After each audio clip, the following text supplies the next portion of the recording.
Hi team! We will be going over a short tutorial on how to use Canva and tips on creating an infographic or poster. Let's start with creating an infographic. You first need to minimize canvas size to minimize scrolling.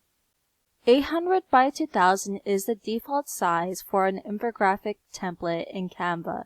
It may look great from a zoom out position. However, if you were to post it on the website, it will take a lot of scrolling to view the infographic as a whole. 1100 by 300 is a perfect size for a banner infographic.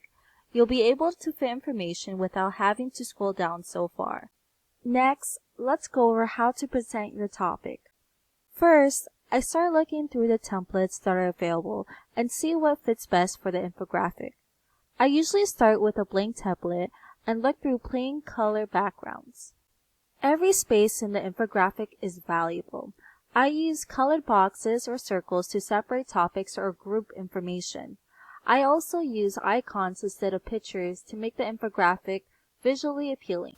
Now that we reviewed tips for an infographic, let's review some tips for a poster or flyer. The content of a flyer or poster is meant to be light by presenting a summary of the topic and highlighting important dates or deadlines.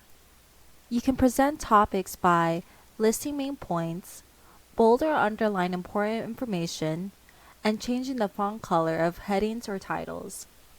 Don't be afraid to be basic with fonts. Just pick fonts that are readable. You'll make it up through your creativity. Last but not least, keep in mind the color scheme of your infographic or poster. This is essential. You need to be aware of the colors of the background and foreground to avoid clashing. Background is the background color of the poster or infographic. Foreground is the color of the font text. Be aware of the colors you are using. For example, for the Proctoria infographic, a soothing background color, something in the blue or green family, would work better in terms of the psychology of color for a tool that we're trying to de-escalate tensions around.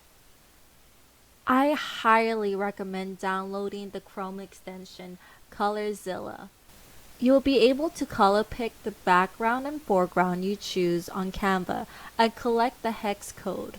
Once you color pick and get the hex code, use the website webaim.org/resources/contrast checker.